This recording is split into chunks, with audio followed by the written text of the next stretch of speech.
Everyone, welcome to UP3 vlogs. ನಾನು Usha.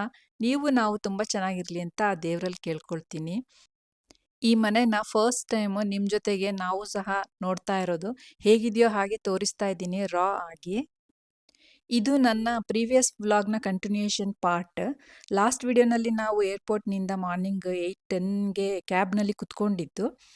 So ಅಲ್ಲೇ video ನಾನು ಎಂಡ್ ಮಾಡಿದ್ದೆ.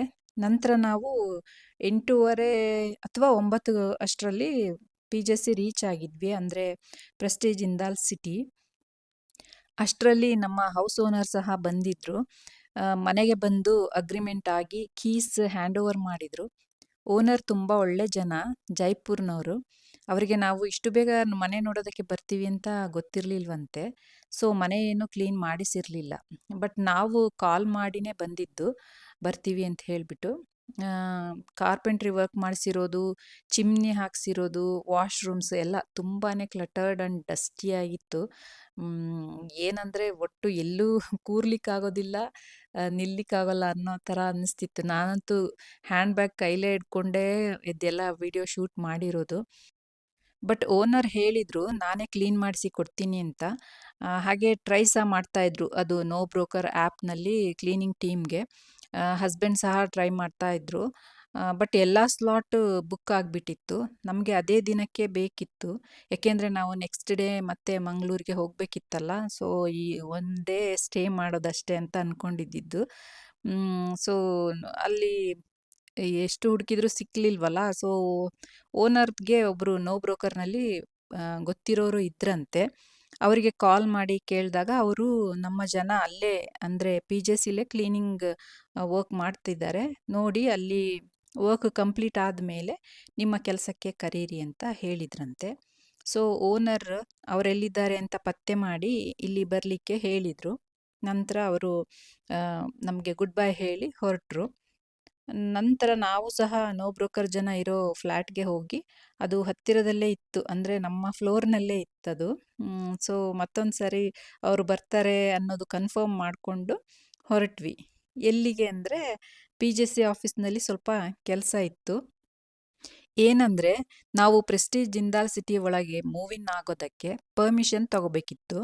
ನಾವು ಯಾವಾಗ ಮೂವ್ ಇನ್ ಆಗ್ತೀವಿ, ಹಾಗೆ ಕೆಲವೊಂದು ಡೀಟೇಲ್ಸ್ ಕೊಡಬೇಕಿತ್ತು.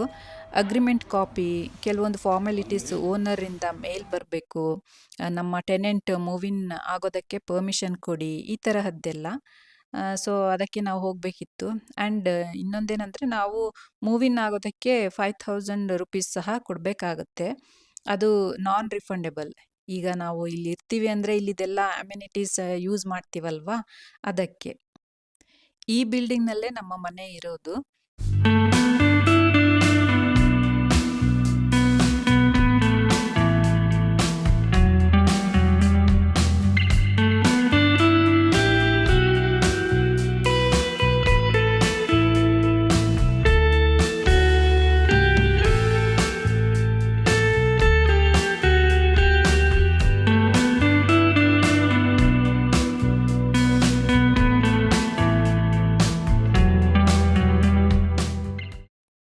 ನಾವು ಗ್ಯಾಸ್ ಸಿಲಿಂಡರ್ ತರೋ ಅಷ್ಟರಲ್ಲಿ ನೋ ಬ್ರೋಕರ್ನವರು ಮನೆ ಕ್ಲೀನ್ ಮಾಡೋದಕ್ಕೆ ಬಂದಿದ್ದರು.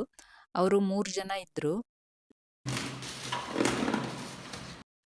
ಆ 3 ಜನರಲ್ಲಿ ಒಬ್ಬರು ಬಿಕಾಸ್ ಆಫ್ ಪೋಲಿಯೋ ಹ್ಯಾಂಡಿಕ್ಯಾಪ್ಡ್. ನನಗೆ ತುಂಬ ಬೇಜಾರಾಯಿತು, ಇವ್ರ ಹತ್ರ ಕೆಲಸ ಮಾಡಿಸ್ಬೇಕಲ್ಲ ಅಂತ. ಬಟ್ ಅವರಿಗೆ, ನಾವು ಫಸ್ಟ್ ಟೈಮ್ ನೋಡೋರಿಗೆ ಹಾಗೆ ಅನ್ಸುತ್ತಲ್ವಾ, ಬಟ್ ಅವ್ರಿಗೆ ಅದೇನೂ ಇಲ್ಲ. ಆಲ್ರೆಡಿ ಅವರು ಯೂಸ್ ಟು ಆಗಿಬಿಟ್ಟಿದ್ದಾರೆ ಈ ಕೆಲಸಕ್ಕೆಲ್ಲ. In fact he was the head of the group. ಒಬ್ಬೊಬ್ಬರು ಒಂದೊಂದು ಕಡೆ ಕೆಲಸ ಮಾಡ್ತಾ ಇದ್ರು. ಎಲ್ಲ ಕೆಲಸ ಆದಮೇಲೆ ಅವರಿಗೆ ಅವ್ರದ್ದು ಫೀಸು ಪೇ ಮಾಡಿದರು ಹಸ್ಬೆಂಡ್. ಅಂದರೆ ಓನರ್ ಕೊಡ್ತೀನಿ ಅಂತ ಹೇಳಿದರು. ನಾವು ಈಗ ಸದ್ಯ ಪೇ ಮಾಡಿದ್ವಿ, ಅಂದರೆ 3000 ಅವ್ರದ್ದು ಫೀಸು ನೋ ಬ್ರೋಕರ್ನವ್ರದ್ದು. ಆ್ಯಂಡ್ 800 ಇವರು ಎಕ್ಸ್ಟ್ರಾ ಪೇ ಮಾಡಿದರು ಹಸ್ಬೆಂಡೇ. ಸೊ ಇದು ಕ್ಲಾತ್ ಹ್ಯಾಂಗರ್, ಅದು ಅಂದರೆ ಕ್ಲಾತ್ ಡ್ರೈಯರ್ ಹ್ಯಾಂಗರ್ ಇರುತ್ತಲ್ಲ, ಅದಿನ್ನೂ ಹಾಕಬೇಕಿದೆ, ಪೆಂಡಿಂಗ್ ಇದೆ ಅದು. ನೆಕ್ಸ್ಟ್ ನಾವು ಇಲ್ಲಿ ಶಿಫ್ಟ್ ಆದಮೇಲೆ ಮಾಡಿಸಿ ಕೊಡ್ತೀನಿ ಅಂತ ಹೇಳಿದ್ದಾರೆ ಓನರ್. ಸೊ ಅವರಿಗೆ ನಾವು ಈಗ ಪೇ ಮಾಡಿದ್ವಲ್ಲ, ಇದು ಕ್ಲಾತ್ ಡ್ರೈಯರ್ದು ಮತ್ತು ಇದು ಕ್ಲೀನಿಂಗ್ದು ಸದ್ಯಕ್ಕೆ ನಾವೇ ಪೇ ಮಾಡಿದ್ದು. ಲೇಟರ್ ಆನ್ ರೆಂಟ್ ಪೇ ಮಾಡುವಾಗ ಈ ಅಮೌಂಟ್ ಡಿಡಕ್ಟ್ ಮಾಡಿ ಪೇ ಮಾಡಿದ್ವಿ. ರೆಂಟ್ ಪೇ ಮಾಡಿದ್ವಿ ಅಂತ ಹೇಳ್ತಾ ಇದ್ದೀನಲ್ವಾ, ನಾವು ಆ್ಯಕ್ಚುಲಿ ಇಲ್ಲಿ ಶಿಫ್ಟ್ ಆಗಿ ಸುಮಾರು ದಿನ ಆಗಿದೆ. ಸೊ, ನಾನು ಆಗ ಎಲ್ಲ ವಿಡಿಯೋಸ್ ಮಾಡ್ಕೊಂಡಿದ್ದು ಎಡಿಟ್ ಮಾಡ್ಲಿಕ್ಕೆ ಆಗಿರಲಿಲ್ಲ. ಈಗ ಮಾಡಿ ಹಾಕ್ತಾ ಇದ್ದೀನಿ. ಸೊ, ಇದು ನೀವು ಆಫ್ಟರ್ ಕ್ಲೀನಿಂಗ್ ಮನೆ ನೋಡ್ತಾ ಇದ್ದೀರಿ. ನಾನು ಹೀಗೆ ಶೂಟ್ ಮಾಡ್ಕೊಂಡು ಬರುವಾಗ ಇಲ್ಲಿ ಕಿಚನ್ನಲ್ಲಿ ನೋಡಿ ಸಿಂಕ್‌ದು ನೀರು ಲೀಕ್ ಆಗ್ಬಿಟ್ಟಿದೆ. ನಾನು ಆವಾಗ ನೋಡುವಾಗ ನನಗೂ ಶಾಕ್ ಆಯ್ತು. ಇದೇನು ಹೀಗೆ ಆಗಿದೆಯಲ್ಲ ಅಂತ ಹೇಳ್ಬಿಟ್ಟು. ಬಟ್ ನಾವು ಇದನ್ನು ಮಾತ್ರ ತುಂಬಾನೇ ಇಲ್ಲಿ ಶಿಫ್ಟ್ ಆದ್ಮೇಲೆ ತುಂಬಾ ಪ್ರಾಬ್ಲಮ್ ಫೇಸ್ ಮಾಡಿದ್ವಿ. ಇದಕ್ಕೆ ಎಷ್ಟು ಇಲ್ಲಿ ಒಂದು ಪಿಜೆಸಿನಲ್ಲಿ ಮೈಗೇಟ್ ಅಂತ ಆ್ಯಪ್ ಇರುತ್ತೆ. ಅದರಲ್ಲಿ ನಾವು ನಮ್ಮ ಪ್ರಾಬ್ಲಮ್ಸ್‌ನ ರೈಸ್ ಮಾಡ್ಬೋದು. ಅದಕ್ಕೆ ಟಿಕೆಟ್ ರೈಸ್ ಮಾಡೋದು ಅಂತ ಹೇಳ್ತಾರೆ. ನಮ್ಮ ಪ್ರಾಬ್ಲಮ್ಸ್‌ನ ಹೇಳ್ಕೊಂಡು ಟಿಕೆಟ್ ರೈಸ್ ಮಾಡಬೇಕು. ಆಗ ಅವರು ಬರ್ತಾರೆ ಏನಾದರೂ ರಿಪೇರ್ ವರ್ಕ್ ಇದ್ದರೆ ಮಾಡೋದಕ್ಕೆ. ಇದೇ ನಾವು ಸಿಲಿಂಡರ್ ತಗೊಂಬಂದಿದ್ದು. ಬಟ್ ಇದು ಸಿಲಿಂಡರ್ ತಗೊಂಡು ಬಂದಿದ್ದು ಹೆಲ್ಪ್ ಆಯಿತು. ಯಾಕೆಂದರೆ ಕೂರ್ಲಿಕ್ಕೆ ಎಲ್ಲೂ ಜಾಗ ಇರಲಿಲ್ಲ ಅವರೆಲ್ಲ ಕ್ಲೀನ್ ಮಾಡುವಾಗ. ನಾನು ಅದ್ರ ಮೇಲೇನೆ ಸಮ್‌ಟೈಮ್ಸ್ ಹೋಗಿ ರಿಲ್ಯಾಕ್ಸ್ ಮಾಡ್ತಿದ್ದೆ ಕುತ್ಕೊಂಡು. ಇಲ್ಲ ನಿಂತ್ಕೊಂಡೇ ಓಡಾಡ್ಕೊಂಡು ಇರಬೇಕಿತ್ತು. ಆ್ಯಂಡ್ ಇದು ಫೂಟ್ ಮ್ಯಾಟ್ಸು ಸಹ ಮನೆಯಿಂದ ತಗೊಂಡು ಬಂದಿದ್ದು ಹೆಲ್ಪ್ ಆಯಿತು. ಎಲ್ಲ ಇಲ್ಲಾದರೆ ನಮಗೆ ಕಾಲಿಗೆಲ್ಲ ಒಂದು ಇದಾಗ್ತಾ ಇತ್ತು. ಎಲ್ಲ ಹಸಿನಲ್ಲೆಲ್ಲ ಓಡಾಡಿದ್ರೆ ವಾಶ್‌ರೂಮ್‌ಗೆ ಹೋದ್ರೆ ಬಂದರೆ ಎಲ್ಲ ಒಟ್ಟು ಬೇಕಿತ್ತು. ಅದನ್ನು ಮುಂದಾಲೋಚನೆ ಮಾಡಿ ತಗೊಂಡು ಬಂದಿದ್ದು ಒಳ್ಳೆಯದಾಯಿತು.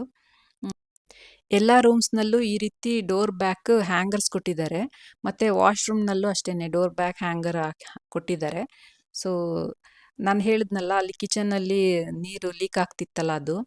ಅದನ್ನು ಎಷ್ಟು ಸರಿ ರೈಸ್ ಮಾಡಿ ಕರೆಸಿರೋದು ಅಂದರೆ ಕೊನೆಗೆ ಅವರು ಅದು ಟೆಂಪ್ರರಿ ಸೊಲ್ಯೂಷನ್ ಮಾಡಿ ಮಾಡಿ ಹೋಗ್ತಿದ್ರು. ಬಟ್ ಅದು ಪದೇ ಪದೇ ಲೀಕ್ ಆಗ್ತಿತ್ತು. ಸೊ, ಅವರು ಒನ್ ಟೈಮ್ ಬಂದುಬಿಟ್ಟು ಅದು ಇಡೀ ಸಿಂಕ್‌ನೇ ಓಪನ್ ಮಾಡಿಬಿಟ್ಟು ಹೊರಗಡೆ ತೆಗೆದು ಅದನ್ನು ಏನು ಮಾಡಬೇಕೋ ಅದು ಮಾಡಿದರು.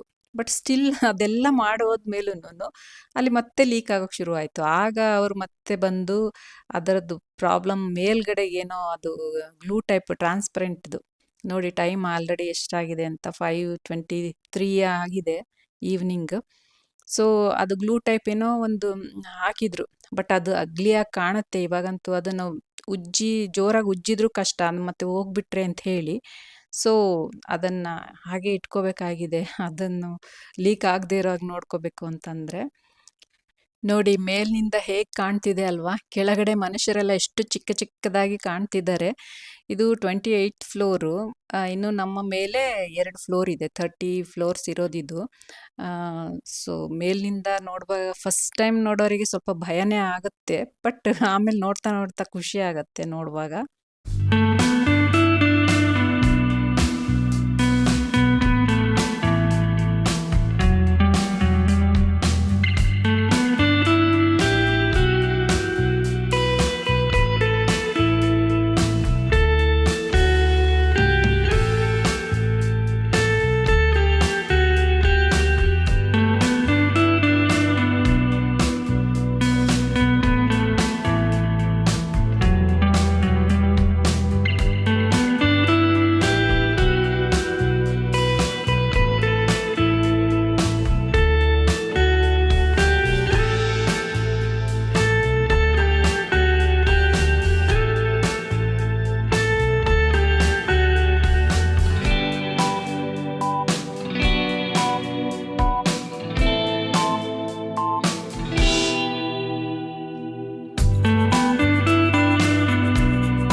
ನಾವು ಗ್ಯಾಸ್ ಸಿಲಿಂಡರ್ ತರೋದಕ್ಕೆ ಹೋಗಿದ್ವಿ ಅಂತ ಹೇಳಿದ್ನಲ್ಲ, ಆಗ ನಾವು ಆಟೋದಲ್ಲಿ ಹೋಗಿದ್ದು. ಫಾರ್ ದ ಫಸ್ಟ್ ಟೈಮ್ ನಾವು ಲೇಡಿ ಆಟೋ ಡ್ರೈವರ್‌ನ ಆಟೋದಲ್ಲಿ ಹೋಗಿದ್ದು. ಅವ್ರನ್ನ ನೋಡುವಾಗ ಖುಷಿ ಆಗ್ತಿತ್ತು ನನಗೆ. ಕಮಲಾ ಗ್ಯಾಸ್ ಏಜೆನ್ಸಿ ಅಂತ ನಾವು ಹೋಗಿದ್ದು. ಸೊ, ಅಲ್ಲಿ ಆ್ಯಕ್ಚುಲಿ ನಮಗೇನು ಅನ್ನಿಸ್ತು ಅಂದರೆ, ಈ ಇಷ್ಟು ದೊಡ್ಡ ಪ್ರೆಸ್ಟೀಜ್‌ನವ್ರದ್ದು ಪ್ರಾಜೆಕ್ಟ್ ಇದು. ಇವರು ಇಲ್ಲಿ ಗ್ಯಾಸ್ ರೆಟಿಕ್ಯುಲೇಟರ್ ಫೆಸಿಲಿಟಿ ಪ್ರೊವೈಡ್ ಮಾಡಿಲ್ವಲ್ಲ ಅಂತ ಸರ್ಪ್ರೈಸ್ ಆಯಿತು ನಮಗೆ. ಮಂಗಳೂರಿನಲ್ಲಿ ನಾವಿದ್ದ ಅಪಾರ್ಟ್ಮೆಂಟ್‌ನಲ್ಲಿ ಗ್ಯಾಸ್ ರೆಟಿಕ್ಯುಲೇಟರ್ ಪ್ರೊವೈಡ್ ಮಾಡಿದ್ರು. ಆ್ಯಂಡ್ ಅಲ್ಲಿ ಮೀಟರ್ದು ಎವ್ರಿ ಮಂತ್ ನಾವು ಫೋಟೋ ತೆಗೆದು ಮ್ಯಾನೇಜರ್‌ಗೆ ಕಳಿಸ್ಬೇಕಿತ್ತು. ಅವರು ಅದು ಬಿಲ್ ಕ್ರಿಯೇಟ್ ಮಾಡಿ ಮತ್ತೆ ನಮಗೆ ವಾಪಸ್ ಕಳಿಸ್ತಿದ್ರು. ನಾವು ಆ ರೀತಿ ಆನ್‌ಲೈನಲ್ಲಿ ಪೇ ಮಾಡಬೇಕಿತ್ತು ಅದನ್ನು. ಈಗ ನಾವೆಲ್ಲ ಮುಗಿಸ್ಕೊಂಡು ಲಾಡ್ಜ್‌ಗೆ ಹೋಗ್ತಾ ಇದ್ದೀವಿ. ತುಂಬಾನೇ ಟಯರ್ಡ್ ಆಗಿತ್ತು.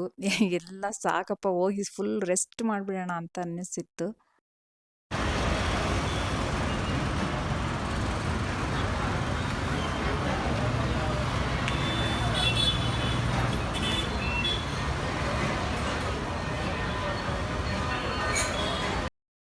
ಇದು ನೆಕ್ಸ್ಟ್ ಡೇ ಅದು ಹೋಟೆಲ್ ನೋಡಿದ್ರಲ್ಲ, ಇದು PJC ಅಪೋಸಿಟೇನೆ ಇರೋದು. ಸೊ ಅಲ್ಲಿ ಊಟ ಮಾಡಿಕೊಂಡು ನಾವು ನೆಕ್ಸ್ಟ್ ಹೀಗೆ ಬರ್ತಾ ಇದ್ವಿ. ಏನಂದ್ರೆ ನಾವು ರೂಮ್ನಿಂದ ಚೆಕ್ಔಟ್ ಟೈಮಿಂಗು 11:30 ಇತ್ತು. ನಮ್ಮದು ಫ್ಲೈಟ್ ಟೈಮಿಂಗ್ಸು ಈವ್ನಿಂಗ್ 7:30 ಹಾಗೇನೋ ಇತ್ತು. ಸೊ ಅಲ್ಲಿವರೆಗೂ ನಾವು ಹೇಗೆ ಟೈಮ್ ಪಾಸ್ ಮಾಡೋದು ಅಂತ ಹೇಳ್ಬಿಟ್ಟು ಮತ್ತೆ ವಾಪಸ್ ಇಲ್ಲಿಗೇನೆ ಬಂದ್ವಿ. ಹೇಗೂ ಮನೆಯೆಲ್ಲ ಕ್ಲೀನ್ ಆಗಿತ್ತಲ್ವಾ, ಸೊ ರೆಸ್ಟ್ ಸಹ ಮಾಡ್ಬೋದು ಅಂತ ಹೇಳಿ. ಸೊ ಎಲ್ಲ ಸ್ವಲ್ಪ ನೋಡದೇ ಇರೋದೆಲ್ಲ ನೋಡಿಕೊಂಡು, ಆದರೂ ಫುಲ್ ಕವರ್ ಮಾಡ್ಲಿಕ್ಕೆ ಆಗಲಿಲ್ಲ, ಎಲ್ಲ ನೋಡ್ಲಿಕ್ಕೂ ಆಗಲಿಲ್ಲ. ಅಂದರೆ ಟಯರ್ಡ್ ಆಗಿದ್ವಲ್ಲ, ಹೋಗಿ ಎಲ್ಲ ಇಬ್ಬರು ಒಂದೊಂದು ಟವೆಲ್ ತಗೊಂಡು ಪಿಲ್ಲೋ ಥರ ಮಾಡಿಕೊಂಡು ಫ್ಯಾನ್ ಹಾಕೊಂಡು ರೆಸ್ಟ್ ಮಾಡಿದ್ದೇ ಆಯಿತು.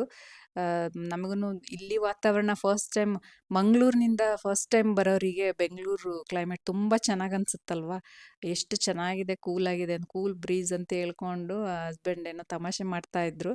ನಡ್ಕೊಂಡು ಬರ್ತಾ ಇದ್ವಿ. ಎಷ್ಟು ಚೆನ್ನಾಗಿ ಗಾಳಿ ಬೀಸ್ತಾ ಇತ್ತು ಅಂದರೆ ಆಹಾ ಅನ್ನಿಸ್ತಾ ಇತ್ತು.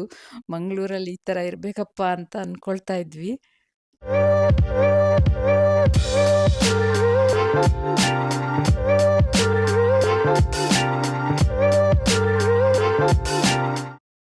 ನಮ್ಮ ಟವರ್ ಎಂಟ್ರೆನ್ಸ್ನಲ್ಲಿ ಇದು ಫಂಕ್ಷನ್ ಸೆಲೆಬ್ರೇಟ್ ಮಾಡ್ತಾ ಇದ್ರು ಆ ದಿನ. ಸೊ ರಂಗೋಲಿ ಎಲ್ಲ ಹಾಕಿದ್ರು, ತುಂಬ ಚೆನ್ನಾಗಿತ್ತು. ಇಲ್ಲಿ ನೋಡಿ ಪಾರಿವಾಳಗಳು ಮಂಗಳೂರಿನಿಂದ ನನ್ನ ಜೊತೆ ಅಂತೂ ಬಂದಿಲ್ಲ. ಅವು ಇಲ್ಲೇ ಬೆಂಗಳೂರಿನವೇ, ಇಲ್ಲೇ ವಾಸವಾಗಿರೋಂಥವು. ನೋಡಿ ಎಷ್ಟು ಚೆನ್ನಾಗಿ ಎಂಜಾಯ್ ಮಾಡ್ತಿದ್ದಾವೆ ಸ್ವಿಮ್ಮಿಂಗ್ ಪೂಲ್ದು ವಾಟರ್ನ ಕುಡ್ಕೊಂಡು. ನೋಡೋದಕ್ಕೆ ಒಳ್ಳೆ ಡುಮ್ ಡುಮ್ಮಕ್ಕೆ ಚೆನ್ನಾಗಿದ್ದಾವೆ ಅಲ್ವಾ, ಹೇಗೆ ಕಾಣ್ತಿದ್ದಾವೆ ನೋಡಿ.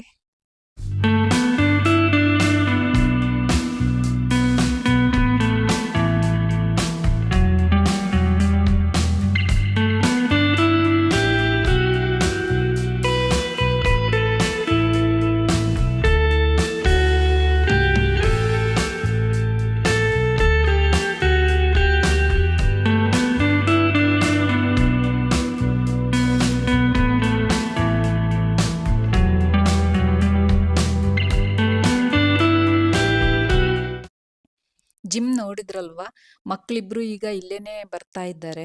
ಅಲ್ಲಿ ಮಂಗಳೂರಲ್ಲಂದರೆ ಅಪಾರ್ಟ್ಮೆಂಟುನಲ್ಲಿ ಇಷ್ಟೊಂದು ಎಕ್ವಿಪ್ಮೆಂಟ್ಸ್ ಇರಲಿಲ್ಲ. ಸೊ ಅವರು ಬೇರೆ ಕಡೆಗೆ ಹೋಗ್ತಾ ಇದ್ರು, ಟ್ರಾವೆಲ್ ಮಾಡ್ಕೊಂಡು ಹೋಗಬೇಕಿತ್ತು. And per person 4000 rupees pay ಮಾಡಬೇಕಿತ್ತು.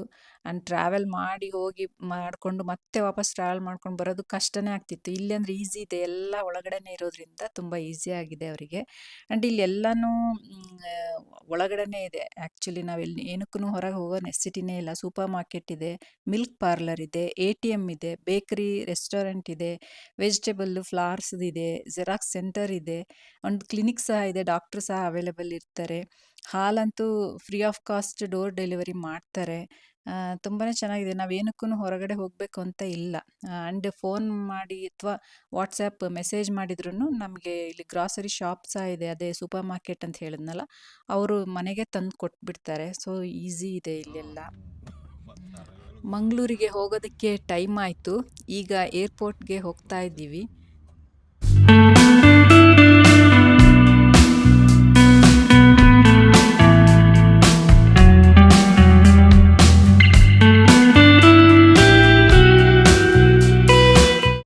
ಈ ಚಿಕ್ಕ ಹುಡುಗಿ ಸೋಲೋ ಟ್ರಾವೆಲ್ ಮಾಡ್ತಿದ್ದಾಳೆ. She was so confident. ಅವಳನ್ನೇ ಫುಡ್ ಎಲ್ಲ ತೊಗೊಂಡು ಬಂದು ಅವ್ರ ಮನೆಯವರಿಗೆ ವಿಡಿಯೋ ಕಾಲ್ ಮಾಡಿ ಆರಾಮ್ಸೆ ತಿಂತಾ ಇದ್ದಾಳೆ.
ಮಂಗಳೂರು ರೀಚ್ ಆಗಿ ಮನೆ ಕಡೆಗೆ ಹೋಗ್ತಾ ಇದ್ದೀವಿ.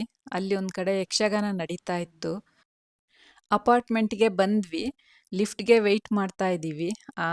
ಈ ಸೈಡ್‌ದು ದೊಡ್ಡದಿದೆ ಇದು ಸರ್ವಿಸ್ ಲಿಫ್ಟ್. ಈಗ ನಾವು ಹೋಗ್ತಾ ಇರೋದು ನಮ್ಮ ರೆಸಿಡೆನ್ಸ್ ಲಿಫ್ಟ್ ಇದು. ಅದು ದೊಡ್ಡದಿದೆ ಆ್ಯಕ್ಚುಲಿ ಸರ್ವಿಸ್ ಲಿಫ್ಟ್. ಅಲ್ಲೆಲ್ಲ ಥಿಂಗ್ಸ್‌ನೆಲ್ಲ ಶಿಫ್ಟ್ ಮಾಡುವಾಗ ಅದು ಇದು ಅಂತೆಲ್ಲ ಮಾಡುವಾಗ ಅದು ಯೂಸ್ ಆಗತ್ತೆ ಆ್ಯಂಡ್ ಗಾರ್ಬೇಜ್‌ನೆಲ್ಲ ತಗೊಂಡು ಹೋಗ್ತಾರೆ ಅದರಲ್ಲಿ. ನಾವು ಈ ಲಿಫ್ಟಲ್ಲಂತೂ ನಾನು ಅದೆಷ್ಟು ಫೋಟೋಸ್ ತೆಕ್ಕೊಂಡಿದ್ದೀನೋ ಗೊತ್ತಿಲ್ಲ. ನಾನು ಜಿಮ್‌ಗೆ ಹೋಗುವಾಗ, ವಾಕ್ ಹೋಗುವಾಗ ಮತ್ತೆ ಡೌನ್ ರ್ಯಾಂಪ್ ವಾಕ್ ಮಾಡುವಾಗ ಅವಾಗೆಲ್ಲ ಎಷ್ಟು ಫೋಟೋಸ್ ತೆಕ್ಕೊಂಡಿದ್ದೀನೋ ಗೊತ್ತಿಲ್ಲ. ಇದು ನಮ್ಮ ಫ್ಲ್ಯಾಟ್‌ದು ನಮ್ಮ ಫ್ಲೋರ್‌ದು ಪ್ಯಾಸೇಜ್ ಅದು. ಈ ಕಡೆ ಅಂದರೆ ನಮ್ಮ ಅಪೋಸಿಟ್ ಒಂದಿದೆ ಮತ್ತು ನಮ್ಮದು ಒಂದು ಫ್ಲ್ಯಾಟ್ ಇದು. ಮಕ್ಕಳು ಮಲಗಿರಲಿಲ್ಲ ಎದ್ದಿದ್ರು. ಸರಿ ಹಾಗಾದರೆ ಮತ್ತೆ ಮುಂದಿನ ವಿಡಿಯೋದಲ್ಲಿ ಸಿಗ್ತೀನಿ. ಮನೆ ಬಗ್ಗೆ ಆದಷ್ಟು ಇನ್ಫಾರ್ಮೇಷನ್ ಕೊಟ್ಟಿದ್ದೀನಿ. ನಿಮಗೆ ಇಷ್ಟ ಆದರೆ ಇನ್ಫಾರ್ಮೇಟಿವ್ ಅನಿಸಿದರೆ ಫ್ರೆಂಡ್ಸ್ ಆ್ಯಂಡ್ ಫ್ಯಾಮಿಲಿ ಜೊತೆ ಶೇರ್ ಮಾಡಿ, ಲೈಕ್ ಮಾಡಿ, ಸಬ್ಸ್ಕ್ರೈಬ್ ಮಾಡದೆ ನೋಡ್ತಾ ಇದ್ದರೆ ಸಬ್ಸ್ಕ್ರೈಬ್ ಮಾಡಿ. Thank you for watching. Take care, stay healthy, bye.